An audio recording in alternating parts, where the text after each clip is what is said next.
గురుభ్యో నమః. శ్రీమాత్రే నమః. మా భక్తి టీవీని ప్రోత్సహిస్తున్నటువంటి మా ప్రేక్షకులందరికీ ధన్యవాదాలు తెలియజేస్తున్నాము. ఈ వారం రాశి ఫలితాలు చెప్పుకునే ముందుగా గ్రహస్థితిలో మేషంలో రవి బుధులు, వృషభంలో శుక్రాచార్యుల వారు, మిథునంలో గురువుగారు, ఇక సింహరాశిలో కేతువు, వృశ్చిక రాశిలో నీచలో ఉన్నటువంటి చంద్రుడు, కుంభరాశిలో రాహువు, కుజ శనులిద్దరూ మీనరాశిలో ఉంటూ ఉండగా వారాంతానికి వెళ్ళేటప్పటికీ ఏ గ్రహాల యొక్క స్థితులలోనూ మార్పు లేదు. కానీ ఒక్క చంద్రుని యొక్క సంచారం మటుకు మకర రాశిలోకి వెళ్ళి ఉన్నది. ఇక గ్రహ సమ్మేళనాల యొక్క ఫలితాలను మనం చూస్తున్నట్లయితే కుజశనుల యొక్క కలయిక చాలా ఇబ్బందుల్ని సూచిస్తూ ఉంటుంది. ప్రమాదాలు, ఆర్థిక పరిస్థితులు చాలా ఇబ్బంది పెట్టడం, చిన్నాభిన్నమయ్యాయి అని కూడా అంటూ ఉంటారు. అలాగే రోడ్డు ప్రమాదాలు ఉండడానికి అవకాశాలు, జల ప్రమాదాలు ఉండడానికి అవకాశాలు, అనారోగ్యం ఏ రాశితోనూ సంబంధం లేదండి. ప్రతి మనిషికి కూడా ఇంతో అంతో అనారోగ్య సూచనలు కనిపిస్తూ ఉంటాయి. అంటే చాలామందికి, ప్రతి మనిషికి అంటే మనిషికి అని కాదు, చాలా మటుకు ఇబ్బందులు కనిపిస్తూ ఉంటాయి. అలాగే కోర్టు కేసులు ఇబ్బంది పెడుతూ ఉంటాయి. కోర్టులన్నీ కిటకిటలాడేటటువంటి పరిస్థితి కనిపిస్తూ ఉంటుంది. అలాగే తగాదాలు, పెద్ద మనుషుల పంచాయతీలు, విడాకులు, కొట్లాటలు, మాట పడకపోవడాలు, హృద్రోగాలు, ఏదన్నా యాక్సిడెంట్లు, ఇక ఒకటేమిటి సమస్తమైనటువంటి ఇబ్బందుల్ని కలగజేయడంలో ఈ శని కుజుల యొక్క కలయిక ప్రధాన పాత్ర పోషిస్తూ ఉంటుంది. దీనికి తప్పనిసరిగా శని కుజ స్తోత్రపారాయణాలు చేయించుకోండి, వీలైతే జపాలు చేయించుకోండి. ఇది చాలా చాలా చెప్పదగినటువంటి సూచన. ఇక శనిగారి యొక్క తృతీయ దృష్టి శుక్రాచార్యుల వారి మీద ఉంది. అయితే ఇక్కడ శుక్రాచార్యుల వారు స్వస్థానంలో ఉంటూ ఉన్నారు కాబట్టి చాలా బలంగా ఉంటారు. వీలైనంత వరకు శుక్రాచార్యుల వారికి కూడా స్తోత్రపారాయణాలు చేసుకోండి. ఇబ్బందులు అనేవి తగ్గిపోతాయి. ఏదైనా స్నేహాల విషయంలోనూ, ప్రేమ విషయంలోనూ, అన్యోన్యత విషయంలోనూ చిన్నపాటి ఇబ్బంది కనిపించడానికి అవకాశం ఉంటుంది. ఈ స్తోత్రపారాయణాలు చేసుకున్నందువల్ల, ఈ శనిగారికి జపము అలాంటివి చేసుకున్నందువల్ల చాలా వరకు ఈ ఇబ్బందుల్ని అధిగమించవచ్చు అని చెప్పి కూడా తెలియచేస్తున్నాను. ఇక రవి గారు ఉచ్చలో ఉన్నారు, బుధునితో కలిసి బుధాదిత్య యోగంలో ఉన్నారు. ఇది కూడా చాలా అద్భుతమైన కలయికగా ఉంటూ రవి ఉచ్చస్థానం కూడా చాలా మంచి ప్రతిభా పాఠవాలని, నీతి నిజాయితీని, అలాగే అడ్మినిస్ట్రేషన్ కెపాసిటీని, నిస్వార్థమైన జీవితాన్ని, వీటన్నిటినీ సూచిస్తూ ఆరోగ్యాన్ని చాలా త్వరగా ఇచ్చేటటువంటి పరిస్థితి. ఎవరైనా అనారోగ్య పరిస్థితులలో ఉంటే వారికి త్వరగా ఆరోగ్యం చేకూరుతుంది. ఇది చాలా మంచి గ్రహాల యొక్క కలయిక, గ్రహాల యొక్క స్థితి స్థాన సంచారము అని కూడా చెప్పవచ్చు. ఇక గురువుగారి యొక్క నవమ దృష్టి రాహు మీద పడుతూ ఉన్నది. దైవభక్తి పెరుగుతుంది, నాస్తిక భావాలు తగ్గడానికి అవకాశం ఉంది. ఇది కూడా చాలా చెప్పదగినటువంటి సూచనగా తెలియచేస్తూ ఉన్నాను. అద్భుతమైనటువంటి ఈ గ్రహాల యొక్క స్థితుల వల్ల చాలా వరకు మంచి జరిగేటటువంటి పరిస్థితే కనిపిస్తూ ఉన్నది.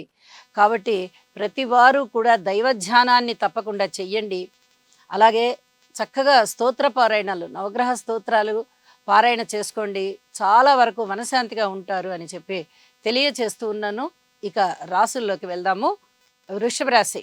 వృషభ రాశి వారికి ఈ 3వ తేదీ నుంచి 9వ తేదీ వరకు గల కాలానికి 5 గ్రహాల యొక్క ఉనికి చాలా అద్భుతంగా ఉందండి.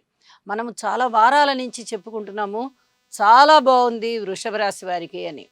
మరి ఈ వారం కూడా 5 గ్రహాలు మనకి ఉత్తమోత్తమైన ఫలితాలను ఇస్తున్నాయంటే ఒక స్థాయికి వెళ్ళిపోతారు వీళ్ళు.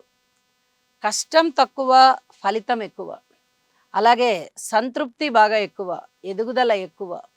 ఇన్ని రకాల అభివృద్ధికర జీవితంలో ఉన్నారు అంటే గ్రహాలు ఎంత బాగా ఫలితాన్ని ఇస్తున్నాయో మనం అర్థం చేసుకోవచ్చు. రాశిలో ఉన్నటువంటి శుక్రాచార్యుల వారు, ద్వితీయంలో గురుగారు, సప్తమంలో చంద్రుడు, అలాగే లాభస్థానంలో శని కుజులు. మొండి బాకీలని వసూలు చేస్తారు. అసలు అవదు అనుకున్న పనిని అయ్యేటట్టుగా చేస్తారు. అయితే కోర్టు విషయాలు మటుకు చాలా జాగ్రత్తగా ఉండాలి. ఇది మటుకు చాలా చాలా చెప్పదగినటువంటి సూచన. అలాగే ఊహించని విధంగా ధన లాభాలుంటాయి. ఎక్కడెక్కడ ధనము మీకు రావాల్సి ఉంది అన్నా, భగవంతుడి ఆశీస్సులు మీ మీద ఉన్నాయా అన్నట్లుగా అక్కడక్కడి దగ్గర నుంచి ధనము తన్నుకుంటూ వస్తుంది. ఏ పరిస్థితుల్లోనూ వచ్చే ధనము ఆగబోదు. కుటుంబం బావుంటుంది. ఆదాయం పెరుగుతుంది. సంపదలు పెరుగుతున్నాయి. మీ మాట తీరు చాలా బావుంటుంది. సన్మాన సత్కారాలు అందుకుంటారు. మృష్టాన్న భోజనాలు చేస్తారు. వినోద కాలక్షేపాలుంటాయి. వివాహాది శుభకార్యాలలో పాల్గొంటారు. మీకు వివాహం జరగవలసి ఉన్నా కూడా ఖచ్చితంగా ఇప్పుడు కుదిరేటటువంటి పరిస్థితి ఉంది. అలాగే పూర్వం కన్నా చాలా వెసులుబాటు. అంటే చాలా మంచి పేరు రావడము, మీరు ఏ పని చేస్తున్నా మీకొక వెసులుబాటు దొరకడము, అలాగే అన్నదమ్ముల యొక్క సహాయ సహకారాలు బావున్నాయా అంటే అంతగా బావున్నాయి అని చెప్పరు. కానీ బాలేదని చెప్పరు. కానీ పరోక్షంగా చాలా బావుంటాయి. అలాంటి పరిస్థితి. పబ్లిక్ రిలేషన్ చాలా బావుంది. భార్యాభర్తల మధ్య అన్యోన్యత బావుంది. లలిత కళలలో చక్కటి వృద్ధి కనిపిస్తూ ఉంటుంది. స్నేహితులు బావుంటారు. ఆరోగ్య విషయంలో మటుకు కొంచెం జాగ్రత్త వహించండి. ఇక్కడ శని కుజుల యొక్క కలయిక ఉంది కాబట్టి ఆరోగ్య విషయంలో జాగ్రత్త అని చెప్పి తెలియచెప్పడం జరుగుతోంది. మాతృవర్గ రీత్యా కూడా బావుంటుంది. విద్యార్థులు మీ యొక్క విద్యని ఇంకా కొంచెం కష్టం ఎక్కువ చేసి విద్యను అభ్యసించండి. చక్కటి ఫలితాలు కలుగుతాయి మీకు. ఉన్నత విద్య చదివేటటువంటి విద్యార్థులకి కూడా చాలా చాలా బాగుంది అని చెప్పి తెలియజెప్పచ్చు. అలాగే ఉద్యోగ జీవితం చాలా అనుకూలమైనటువంటి జీవితం అన్నమాట. అంటే పూర్తిగా వ్యతిరేకంగానూ ఉండదు, పూర్తిగా అనుకూలంగానూ ఉండదు. పర్వాలేదు బానే ఉంది. నాట్ బ్యాడ్ అన్నట్టుగా ఉంటారు మీరు. కాబట్టి ఇది మీకు మానసికమైన సంతృప్తికి దారి తీస్తుంది ఈ అంశము. అలాగే కొత్త పెట్టుబడులు పెట్టాలన్నా, కొత్త వ్యాపారాలు మొదలు పెట్టాలన్నా కూడా కొంచెం అనుకూలమైన కాలం ఉంది అని చెప్పి తెలియచెప్పడం జరుగుతోంది.